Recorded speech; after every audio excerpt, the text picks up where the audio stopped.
Reports of irregular periods continue to flood social media from individuals who say they've taken the COVID-19 vaccine.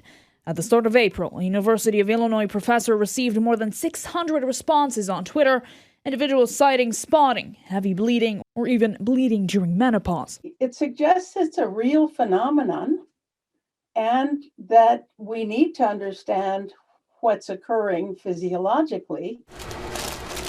Almost all the evidence surrounding this is anecdotal, but the scientific director for the Center of Menstrual Cycle and Ovulation Research says it needs to be believed. Dr. Geraldine Pryor says just because these anecdotes are real doesn't mean they're caused by the vaccine.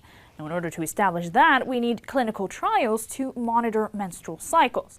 But Dr. Talib Bogler says that almost never happens. We don't have the answers because it wasn't studied. It's somewhat infuriating, I believe, when I feel like I can't counsel women who are menstruating on the full spectrum of potential side effects. Bogler and Pryor say that gap in science presents itself in numerous women's issues, like pregnant individuals being left out of the recent vaccine trials. The Society of Obstetricians and Gynecologists of Canada declined an interview.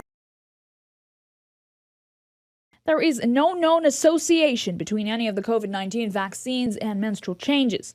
Any individual menstrual changes can be triggered by many life events, including weight changes or stress, as well as the changes that occur as part of a woman's life. In other words, it's a process. So how could something that happened a day or 2 or 3 ago, or 5, how could it influence menstrual flow?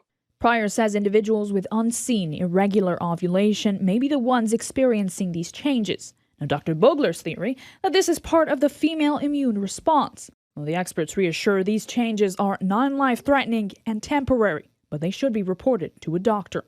As for whether you should be worried about the jab, everyone should be receiving the vaccine. Noor Ibrahim, Global News.